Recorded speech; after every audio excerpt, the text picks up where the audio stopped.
Hello, this is Nightline and I'm Raymond Go. The headlines. OPR hike, a step taken to regularize the rate to pre-pandemic level. And MACC opens investigations on support Zahid as PM letter.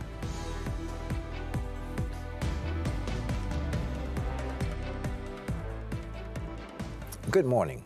Bank Negara Malaysia BNM has raised the overnight policy rate OPR by 25 basis points to 2.75% on Thursday, which is seen as a step taken to regularize the rate to pre-pandemic level. According to University Putra Malaysia UPM Putra Business School economic analyst, Associate Professor Dr. Ahmad Razman Abdul Latif, in addition, the BNM's move is also seen as continuing with their proactive measures to curb a possible increase of inflation rate towards the end of this year and in the beginning of 2023, which is caused by global instability and disruptions in the supply chain. Dr. Ahmad Razman cited another reason for the central bank to increase the OPR, which was to address the aggressive measures taken by the United States, US, to increase interest rates further to combat the high inflation affecting the country, which subsequently caused the US dollar to strengthen even further against the ringgit. This caused large amounts of investment withdrawals among the foreign investors in Malaysia, affecting Malaysian government securities MGS. By increasing the OPR, hopefully the government can do the intervention by issuing a higher coupon rate for MGS, which could bring back the investment by the foreign buyers again. Earlier, it was reported that the latest OPR increase by BNM was the fourth consecutive hike since May this year, against the backdrop of continued positive growth prospects for the Malaysian economy.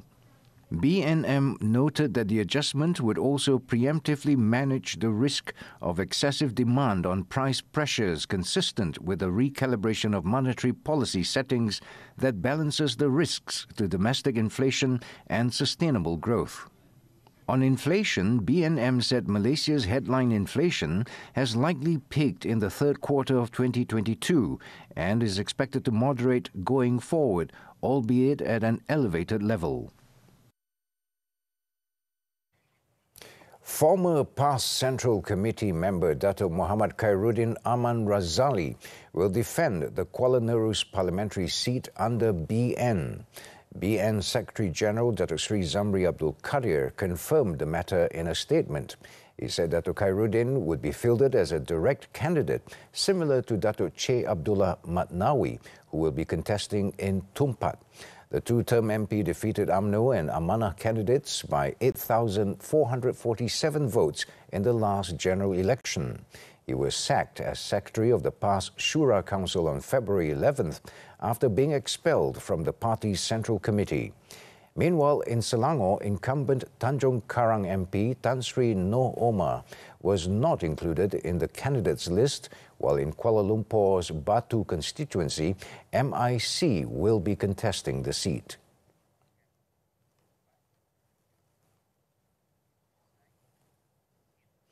Meanwhile, Dato' Che Abdullah is set to receive his appointment letter from BN on Friday. Kelantan BN Chief Dato' Ahmad Jaslan Yaakob said the former MP was chosen as a candidate as BN was very confident he can win the Tumpat parliamentary seat. Kita rasa satu kelegaan apabila Datuk Che lah bersetuju untuk menerima tawaran Barisan Nasional untuk menjadi calon bertanding atas tiket Barisan Nasional. Kerana kita sentiasa melihat ke arah perpaduan, tetapi keikhlasan itu penting. In PN's announcement on Wednesday night, Dato' Che Abdullah was dropped as a candidate. Dato' Che Abdullah is a member of PAS and first won the Tumpat parliamentary seat in the 2018 general election with a 17,500 vote majority. Gabungan Parti Sarawak GPS on Thursday announced the candidates, including 14 new faces, who will contest the 31 parliamentary seats in Sarawak in the 15th general election GE15. The combined list of candidates from Parti Pesaka Bumiputra Bersatu (PBB), Sarawak United People's Party (SUPP), Parti Rakyat Sarawak (PRS), and Progressive Democratic Party (PDP) was announced by GPS Chairman Tan Sri Abang Johari Tun Openg at a ceremony in Kuching. Tan Sri Abang Johari said GPS Secretary General Datuk Sri Alexander Nanta Linggi and PBB Vice President Datuk Sri Fadila Yusof will respectively defend their Kapit and Petrajaya seats. Meanwhile, PBB Women's Wing Vice Head Datuk Sri Nancy Shukri will move from the Batang Sadong seat to San Tubong, replacing the incumbent Datuk Sri Wan Junaidi Tuanku Jaafar. Apart from this, PRS President Datuk Joseph Salang Gandum has been nominated again to contest in Julau, while PDP President Datuk Sri Tiong Keng Seng will defend his Bintulu seat, whereas Datuk Willie Mongin was nominated to defend the Puncak Borneo seat. Tan Sri Abang Johari also said that the GPS candidates this time around feature a combination of experienced and fresh faces, including 5 women candidates. Orang Sarawak jangan melihat pisang berbuah 2 kali. GPS akan mempertahankan hak Sarawak. GPS mempunyai dasar kita, termasuk perkara-perkara yang belum lagi selesai di bawah MA63 perundingan. He also said that GPS will launch its manifesto for GE15 on Sunday, and the manifesto is a commitment that would be fulfilled by the coalition to turn Sarawak into a fully developed state by 2030. As for the new candidates, they would focus on winning the hearts of the young voters, especially considering the group would play a huge factor in determining the winner in the polls. Our young voters know that GPS is the way to go, and only GPS, because GPS is not UMNO, GPS is not Pakatan Harapan, GPS represents Sarawak. And our young people know we have to protect Sarawak. Kami akan mengembak ataupun merancang aktiviti-aktiviti dalam tempoh berkempen lah. 14 hari berkempen, kita akan merancang aktiviti-aktiviti yang kami rasa yang aktiviti memang dah dirancang sebelum tu. Jadi kita teruskan aja untuk kawasan Beting Maru, cuma kita peluaskan di kawasan Subuyau dan Lingga lah.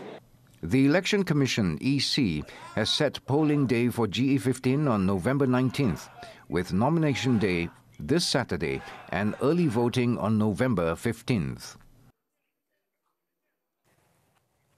PKR Deputy President Rafizi Ramli admitted he does not agree with Datuk Sri Anwar Ibrahim's decision to drop R. Sivarasa and select a new candidate to defend the Sungai Buloh parliamentary seat. At the same time, Rafizi praised BN's candidate for the hot seat, Khairi Jamaluddin, as a principled politician. Yang tidak menggunakan soal perkauman sejak 10 tahun yang lepas ni hanyalah KJ. So I think, if I were to face an opponent from UMNO in the future, for the sake of the country, I prefer to face KJ. Khairi will be facing PKR's Datuk R. Ramanan, who is replacing Sivarasa, who held the seat for 3 terms. Saya juga boleh maklumkan bahawa memang ada perbezaan pendapat di antara jawatan kuasa calon dan saya dengan pandangan Presiden, kerana saya boleh umum terus bahawa saya dan jawatan kuasa calon mencadangkan supaya saudara Sivarasa dikekalkan. Tetapi Presiden Parti ada pandangan yang berbeza. Former PKR Vice President Tian Chua had earlier expressed his disappointment that PKR was shuffling MPs like cards. Khairi, meanwhile, declined to comment on the issue on PKR's candidate, saying it concerns PKR's internal affairs.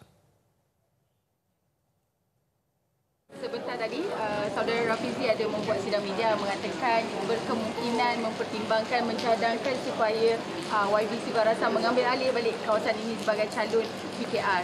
Jadi bagi YB sendiri bagaimana? Sebab pertukaran itu ataupun cadangan itu dibuat selepas mendapat tahu YB yang nak bertanding di sini. Tak apalah, itu hal parti lain, saya tak nak komen ya. Maksudnya dari segi lawan tu bagaimana? Siapa pun? Itu parti lawan nak buat keputusan, saya serah pada dia orang lah ya. The Sungai Buloh parliamentary seat traditionally belongs to the MIC representing BN.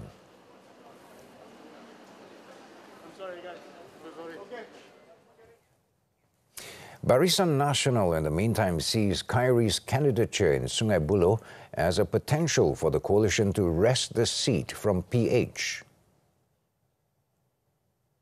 Sungai Buloh sekarang dia pengundi Melayu hampir 70% lebih. Kursi yang amat selamat. Dan dia punya ketua bahagian situasi politik dia. UMNO di situ mengalu-alukan beliau. See? Lebih baik pergi ke sana daripada tempat-tempat yang tidak menerima dia. See? Itu dia. Ya? No, don't get me wrong. See? It is a very safe seat. Oh. Saya yakin KJ, yang berhormat KJ ataupun sahabat saya, saudara KJ akan cemerlang di Sungai Buloh. Kerana yang penting jentera di sana bersama dengan beliau. He said this after presenting appointment letters to Negeri Sembilan BN candidates on Thursday. In his speech, he said that every election would see disgruntlement over the selection of candidates, but that would subside in a few days.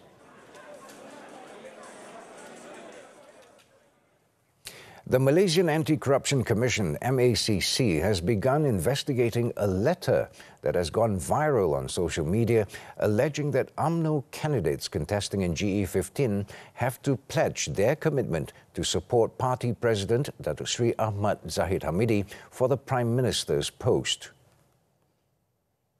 MACC Chief Commissioner Tan Sri Azam Baki said the Commission had received reports regarding the spread of the letter on social media, which contained the UMNO party letterhead and what appeared to be the signatures of Datuk Sri Ahmad Zahid and Party Secretary General Datuk Sri Ahmad Mazlan.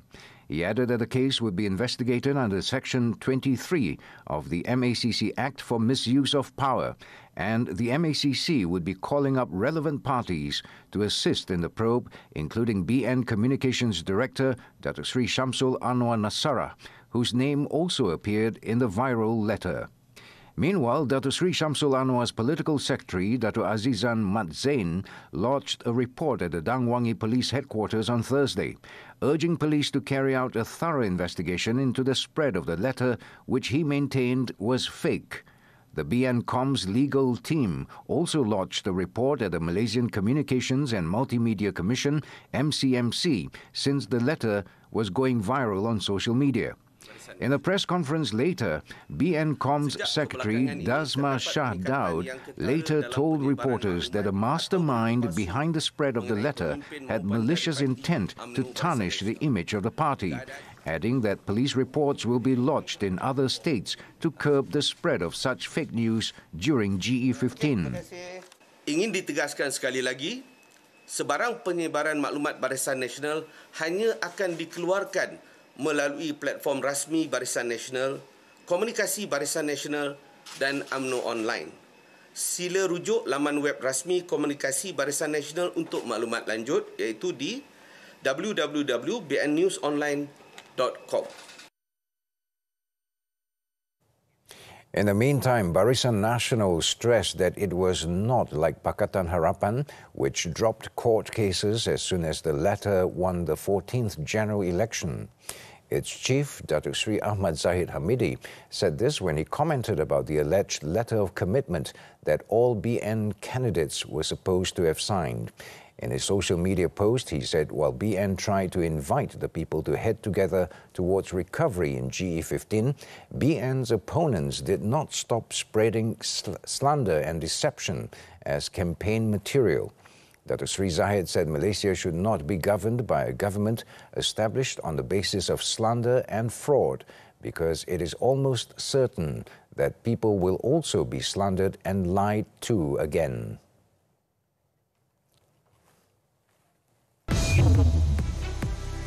Delhi faces severe air pollution. News from the foreign front when Nightline returns.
Continues. A gunman opened fire at a container truck carrying Pakistan's former Prime Minister Imran Khan on Thursday, wounding him slightly and also some of his supporters.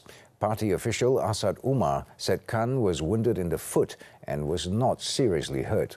The attack happened in the Wazirabad district in the eastern Punjab province as Khan was travelling in a large convoy of trucks and cars heading towards Islamabad as part of his campaign aimed at forcing the government to hold early elections. Khan was later seen with a bandage on his foot. He was moved to another vehicle from his container truck, from where announcements were being made that he was safe. Some of the supporters from his Tehreek-e-Insaf party were also wounded. The attack happened less than a week after Khan began his march from Lahore, the capital of Punjab province, along with thousands of supporters.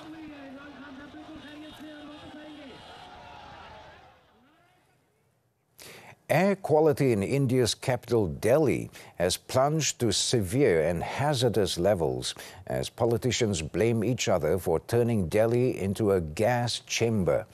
According to data from the Central Pollution Control Board, the air quality index had crossed 500 in many places early on Thursday. As concerns over pollution grew, the Delhi government this week stopped most construction and demolition work and issued an appeal to people in the city to work from home and carpool to reduce traffic fumes. The National Commission for Protection of Child Rights has also advised the government to shut schools until air quality improves. The dip in air quality this week has been fueled by an increase in farm fires in the neighbouring state of Punjab. It also triggered a political blame game.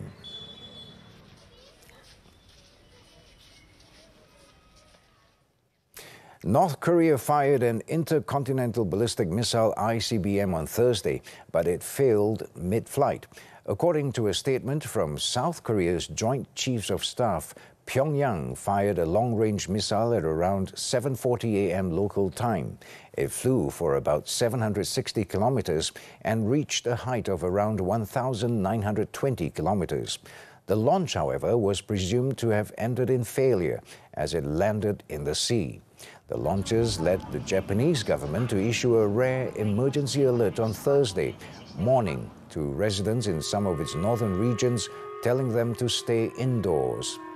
Tokyo initially said the missile had flown over Japan, but Defense Minister Yasukazu Hamada later said it did not cross the Japanese archipelago, but disappeared over the Sea of Japan.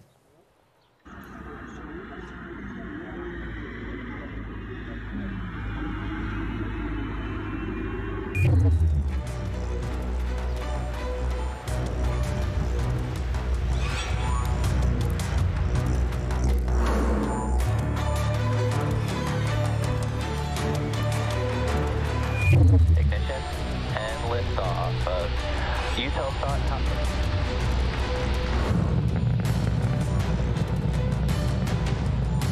From pad 40 at Cape Canaveral Space.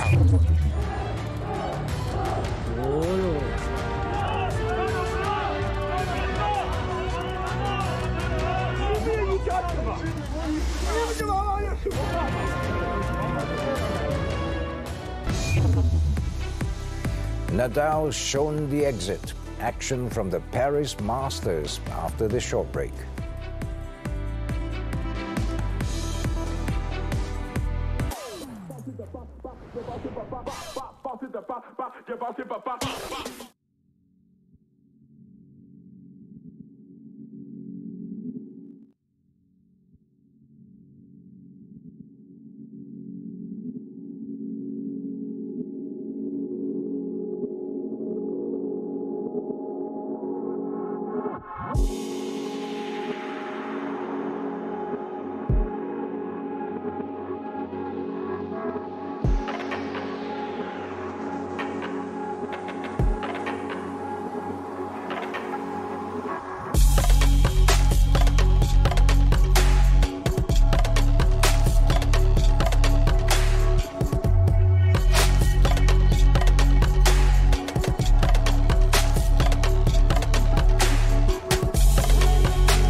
The Paris Masters. Rafael Nadal was handed a shock defeat by Tommy Paul on Wednesday as the Spaniard played his first singles match since the US Open fourth round and becoming a father.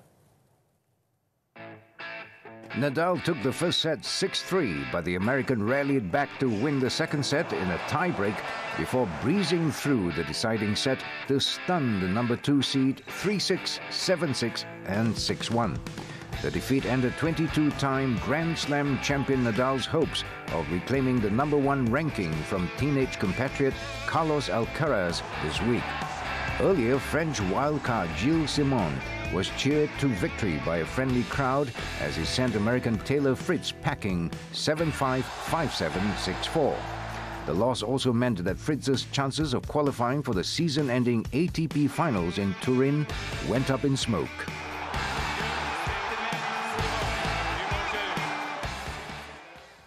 Moving on to basketball, the NBA. Matt Ryan hit a tying three-pointer at the regulation buzzer as the Los Angeles Lakers beat the New Orleans Pelicans 120 against 117 for their second straight victory.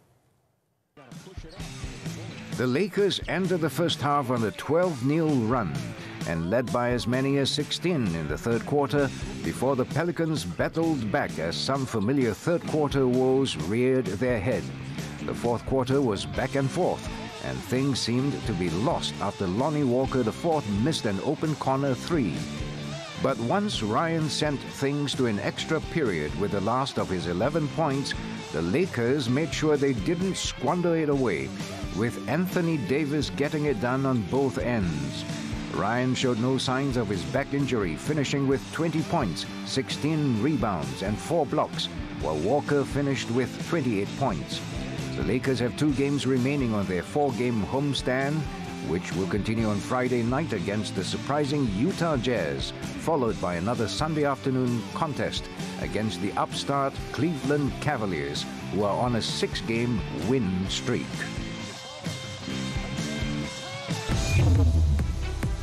Still to come, money laundering involving more than 100 million ringgit. Managing Director claims trial. Stay with us.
Staying with us, Grant Thornton Malaysia's managing partner, Datuk C.R. Narendra Kumar, was charged by the Kuala Lumpur Sessions Court on Thursday with money laundering involving 115 million ringgit, allegedly committed 4 years ago. 72-year-old Datuk Narendra Kumar claimed trial after the charge was read out to him before Judge M. Bakri Abdul Majid. According to the charge sheet, Datuk Narendra Kumar, as the receiver and manager appointed by Grant Thornton Consulting Sdn Bhd to represent Sabah Forest Industries, had allegedly transferred 115 million ringgit, believed to be the proceeds from unlawful activities, through 12 online transactions from a current account belonging to Sabah Forest Industries into a fixed deposit account of the same company. The offence was allegedly committed at Jalan Tuanku Abdul Rahman on February 5, 2018. The charge, framed under the Anti-Money Laundering, Anti-Terrorism Financing and Proceeds of Unlawful Activities Act, provides imprisonment of up to 15 years and fine of not less than 5 times of proceeds from the unlawful activities, or 5 million ringgit, whichever is higher if found guilty. The court granted him bail of 350,000 ringgit with 2 sureties and fixed January 5th next year for case mention.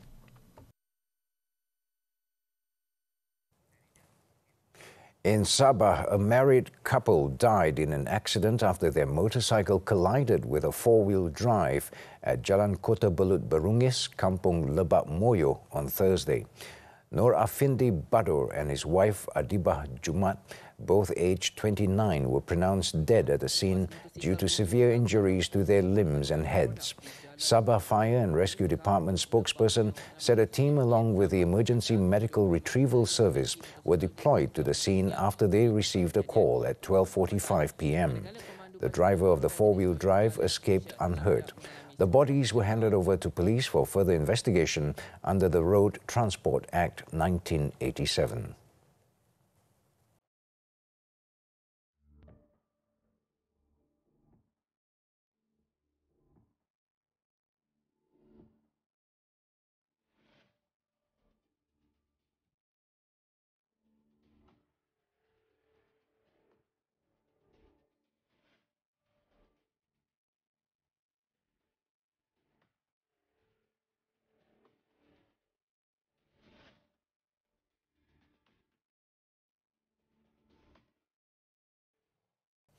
Following the savage nursery massacre in Thailand last month, Bangkok police took an initiative to train school children on how to respond to shootings. Visuals of the training session wrap up Nightline this time around. With that, I'm Raymond. Thank you for your company and take good care, Malaysia.